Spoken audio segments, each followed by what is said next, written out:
All right, man. Jared Goff did in 3 seasons what Matthew Stafford couldn't do in 12 seasons. And that's win a playoff game. All right. And at the end of the day, people point out, well, Matthew Stafford did what Goff couldn't do in LA. That was a totally different team. You know what I'm saying? When you look at that team that, they trotted out for the Super Bowl, man, they had like 4 first ballot Hall of Famers on defense. About 3 of them at least. Von Miller, Aaron Donald, Jalen Ramsey. That's 3. You know what I'm saying? And then they had Odell Beckham, Cooper Kupp going to the Hall of Fame. So they had like 4 Hall of Famers on that team that I can count. You know what I'm saying? They have 4 Hall of Famers that I can count. So they made sure, they souped up that roster. They made sure they souped up that roster. So that wasn't the same thing that Goff went to the Super Bowl with. You got to remember, Todd Gurley was limping into that Super Bowl. That's what people don't ever bring up. Todd Gurley was limping into that Super Bowl. So that's an actual fact. Oh, they had Eric Weddle on that team. Leonard Floyd. Shout out to Ashawn Robinson, got a Super Bowl former Lion on there. So, yeah. I forgot they had Eric Weddle on that team. He may be a fringe Hall of Famer as well, too. But, Jared Goff did his thing. And, there's a misnomer out there that the Lions didn't do enough for Stafford to win the Super Bowl. That's not true, man. That man had Golden Tate and Calvin Johnson with a top 5 defense that year. You know what I'm saying? With a top 5 defense.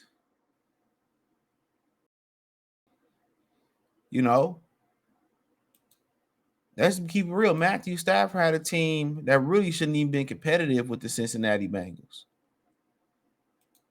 Let's keep it all the way funky. He shouldn't have been competitive with the Cincinnati Bengals. So, like I said before, Jared Goff, he may not be the best quarterback in the world, but he came to Detroit and stood tall through some adversity because the first thing they did in Detroit, they didn't surround him with any good talent. Tyrell Williams was like the only receiver they surrounded him with, and old buddy had to learn.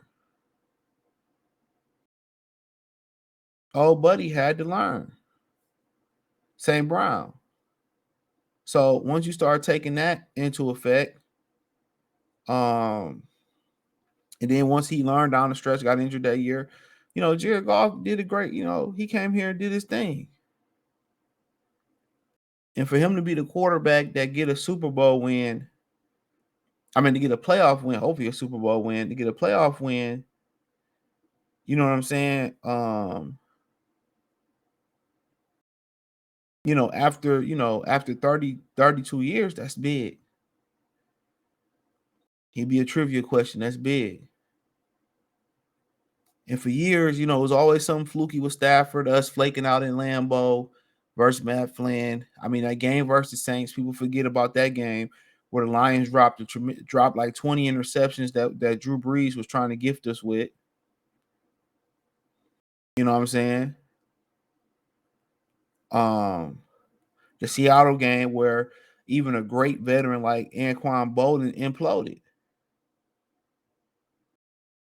But the Dallas game is the one that really, really took the cake.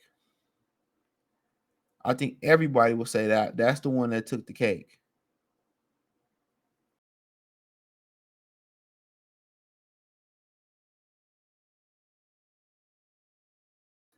I think that's the one everybody said that's the one that took the cake.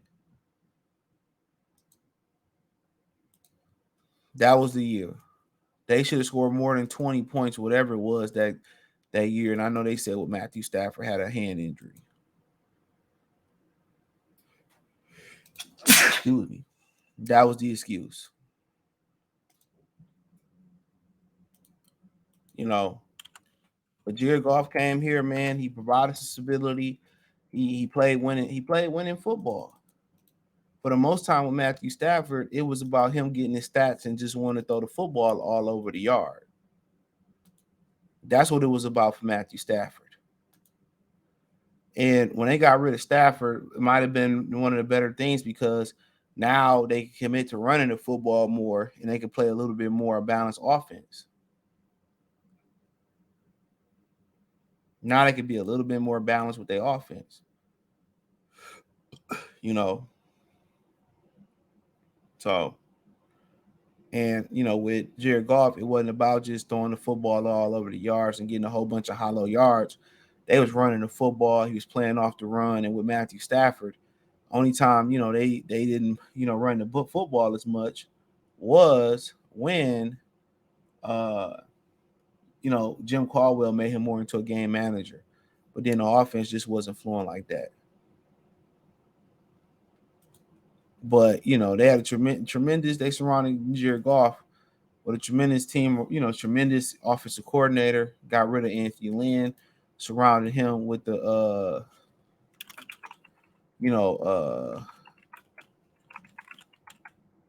surrounding him with the right personnel, and he played winning football. Matthew Stafford just wasn't a winner, and people forget.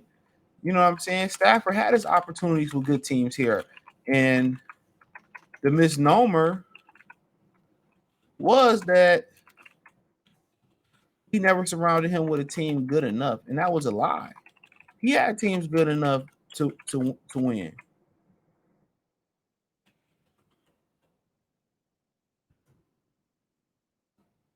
He had teams good enough to win.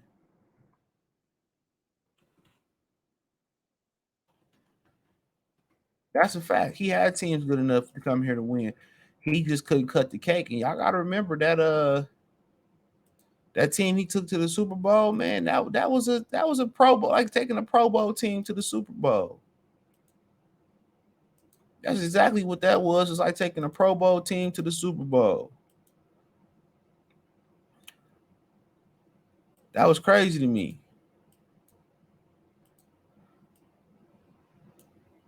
Super crazy. But Jared Goff is a winner. He might not have a big arm like Matthew Stafford and all that, but hey, he came here and won. He came here and won. They played winning football. You have all the big stats, but if you can't play winning football, Matthew Stafford was all stats.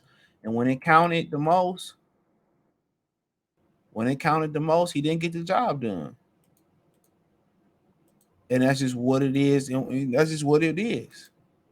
Good guy, good family, beautiful kids, all that. But Jared Goff played winning football when it counted. When they needed to throw to win the game, he made it. So thumbs up the video, share the video, subscribe to the channel. The subscribe button is the bell icon button. Hit all notifications, increase your chance, get notifications. We go live or drop video. Financially, want to support the channel. Cash App, $ CJ Good 313.